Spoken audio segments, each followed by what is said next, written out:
There's no feeling more intense than starting over. If you deleted your homework the day before it was due, as I have, or if you left your wallet at home and you have to go back after spending an hour in the commute.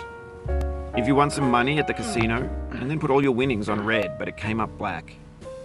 If you got your best shirt dry cleaned before a wedding and then immediately dropped food on it. If you won an argument with a friend and then later discovered that they just returned to their original view. Starting over is harder than starting up. If you're not ready for that, like if you've already had a bad day, then what you're about to go through might be too much. Feel free to go away and come back. I'll be here. Alright, thanks for coming with me on this trip. I'll understand if you have to take a break at any point. Just find a safe place to stop and quit the game. And don't worry, I'll save your progress, always, even your mistakes. This game is a homage to a free game that came out in 2002, titled Sexy Hiking. The author of that game was Jazuo.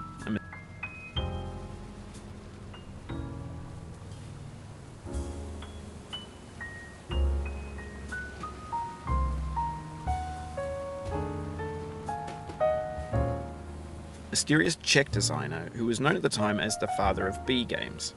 And B games are rough assemblages of found objects. Designers slap them together very quickly and freely, and they're often too rough and unfriendly to gain much of a following. They're built more for the joy of building them than as polished products. Oh, you just lost a lot of progress. That's a deep frustration, a real punch in the gut.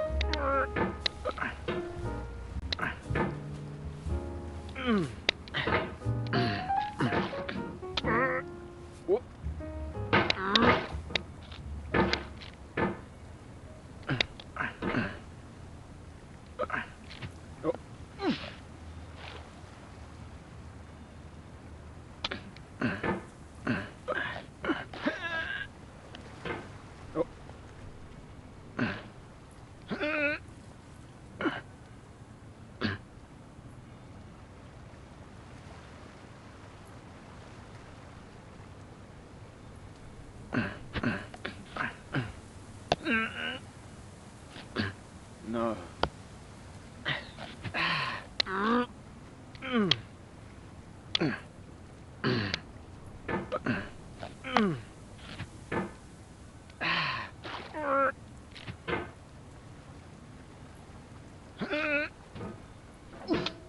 In a certain way, Sexy Hiking is the perfect embodiment of a B game. It's built almost entirely out of found and recycled parts, and it's one of the most unusual and unfriendly games of its time. In it, your task is simply to drag yourself up a mountain with a hammer. And that act of climbing, in the digital world or in real life, has certain essential properties that give the game its flavor. No amount of forward progress is guaranteed. Some cliffs are too sheer or too slippery, and the player is constantly, unremittingly in danger of falling and losing everything. Anyway, when you start Sexy Hiking, you're standing next to this dead tree that blocks the way to the entire rest of the game. It might take you an hour to get over that tree, and a lot of people never got past it. You prod and you poke at it, exploring the limits of your reach and your strength, trying to find a way up and over. And there's a sense of truth in that lack of compromise. Most obstacles in video game worlds are fake. You can be completely confident in your ability to get through them once you have the correct method or the correct equipment or just by spending enough time. In that sense, every pixelated obstacle in Sexy Hiking is real.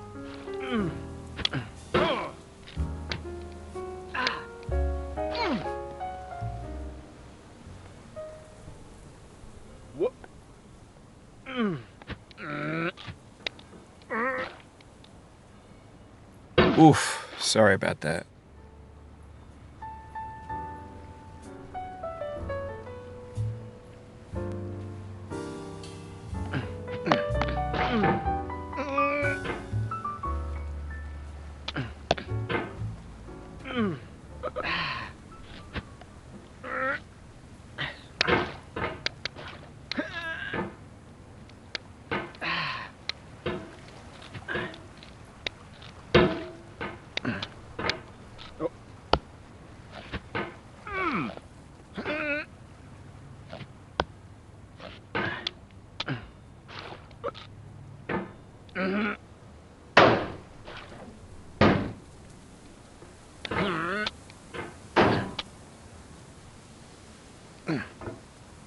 Oh,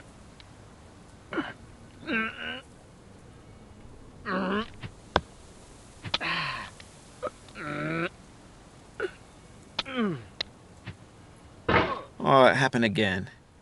Keep on trying. Don't let it get to you.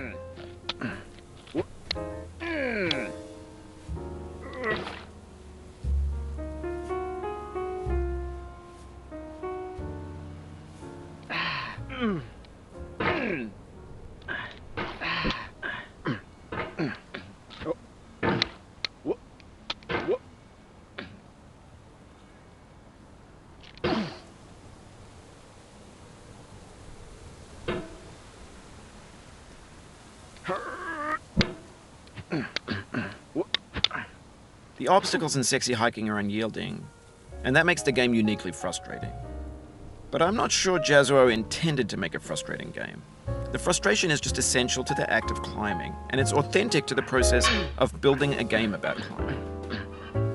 A funny thing happened to me as I was building this mountain. I'd have an idea for a new obstacle, and I'd build it, test it, and it would usually turn out to be unreasonably hard.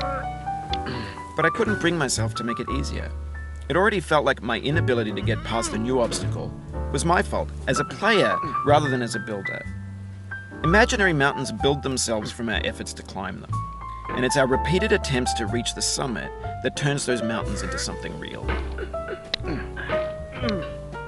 When you're building a video game world, you're building with ideas, and that can be like working with quickset cement. You mold your ideas into a certain shape that can be played with, and in the process of playing with them, they begin to harden and set until they're immutable, like rock. And at that point, you can't change the world. Not without breaking it into pieces and starting fresh with new ideas.